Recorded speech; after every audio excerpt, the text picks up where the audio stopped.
It was a cold winter morning for Avery, a middle-aged widow who lived in a small town. In this town, named Pop Demo, there was no summer, spring, or fall. Always just a bitter winter. The town folks got off to an early start, as the mornings were the best time to hunt seals. For as long as Avery remembered, things in Pop Demo had always stayed the same. Every day, she worked in the sewing factory and took care of her son, Jack. Her everyday life consisted of this routine, but today, things were about to change. Land! There is land ahead! A voice shouted from the deck. Vladislav Bubislav laid the hammer down and looked up. Piercing his eyes, he could see an island with a barren and harsh terrain, very different from home. Finally, land. The people of Timbuktu were starving, and they were so far up north that some were losing limbs from frostbite. Boris Skvatislav, Timbuktu's leader, shouted commands to steer in the direction of the land. When the cliffs drew nearer, a loud bang sounded from below. A chunk of rock had hit the ship, and the consequences were immediate. Swim towards the bay! Boris Skvatislav shouted. Vladislav Bubislav had no idea what kind of trouble he was swimming towards, but there was no other option. Avery rushed outside to see what was happening. Cold snow hit her in the face as she followed the crowd to the harbor. The people looked perplexed. They were chattering bafflingly. Nothing had touched the isolated island of Svalbard in forever. A big brown ship came into sight, different from any ship in the town. Unanticipatedly, a catastrophic boom came from the direction of the ship, and after a little while, people started jumping off it and swimming to the shore. "Get your weapons ready!" shouted Alfred, the town leader. A few of the hunters rushed in front of the crowd with some weapons and formed a wall. "Hold it! Get ready!" Suddenly, the townsfolk started crying out, "Children! There are children aboard!" Some of the people were already reaching to the shore. "What language are they speaking?" One blacksmith asked. The foreigners were freezing wet and spoke a tongue Avery had not heard in years. "I know this language!" Avery shouted.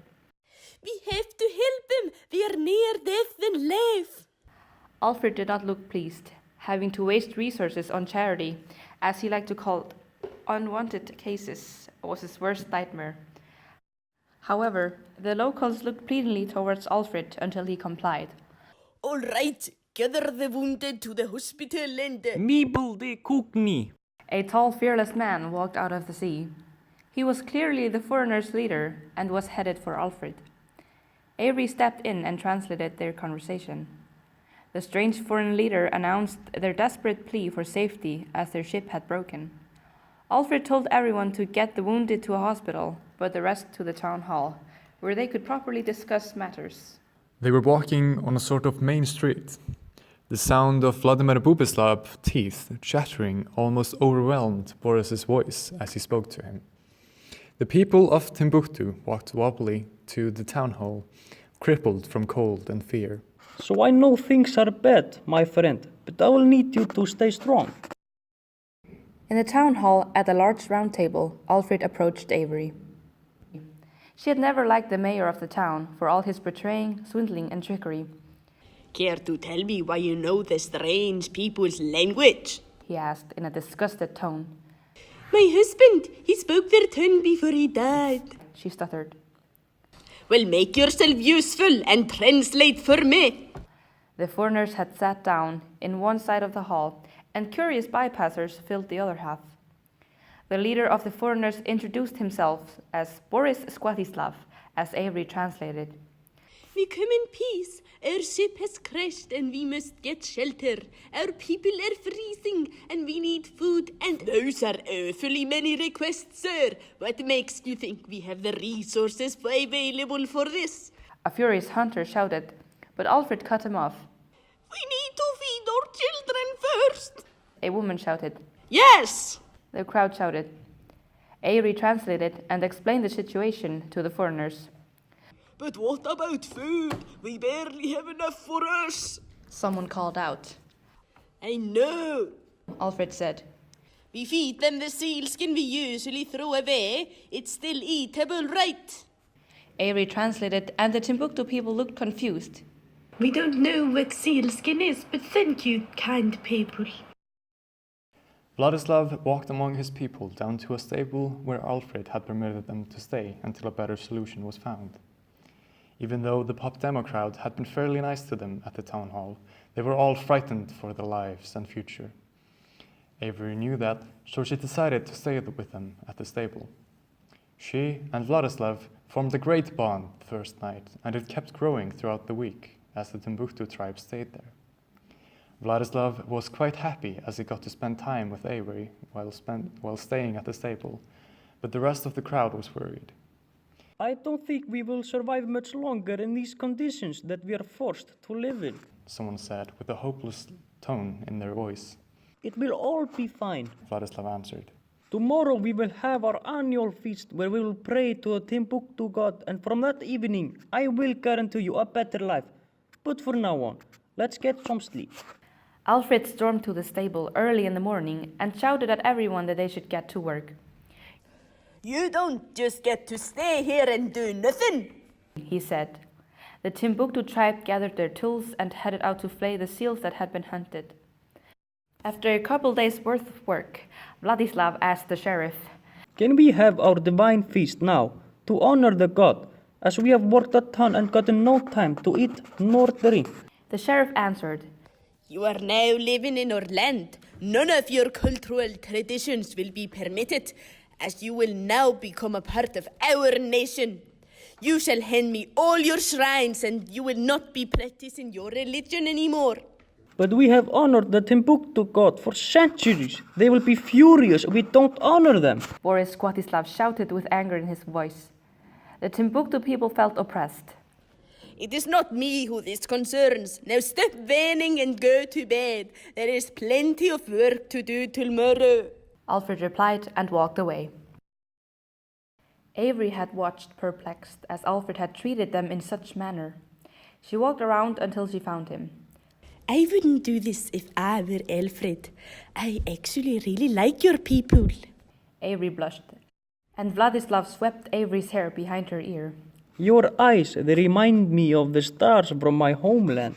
This compliment made Avery blush even harder. Vladislav was starting to shiver because of the cold.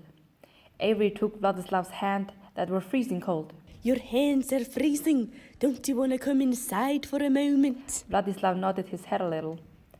They walked into an urban part of the town, and Avery invited Vladislav to her home. Thank you so much for this. Vladislav gave her a warm smile that stirred Avery's stomach. She sat down beside him, and they started talking about all the differences between their homes and many of their similarities. After a little while, things got more intimate, and it ended with them kissing each other.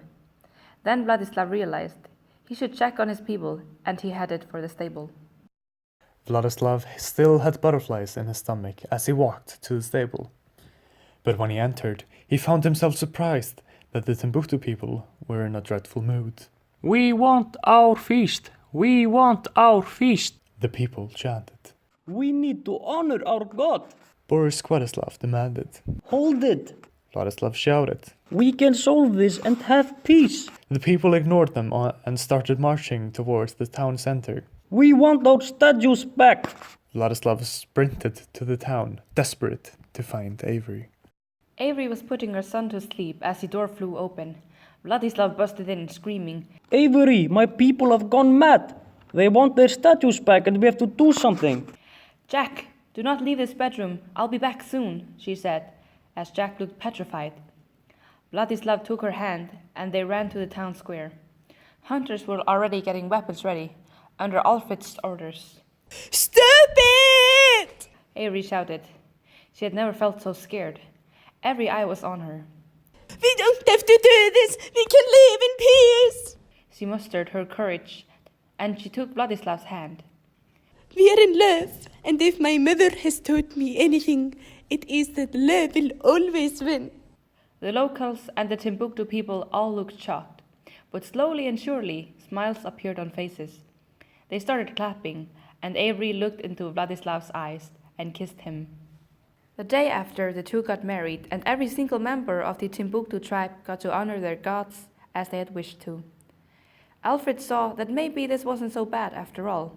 He saw that people could live together despite not practicing the same religions or having the same culture. He decided it would be best for both tribes to live together in peace, and that is what they did from then on.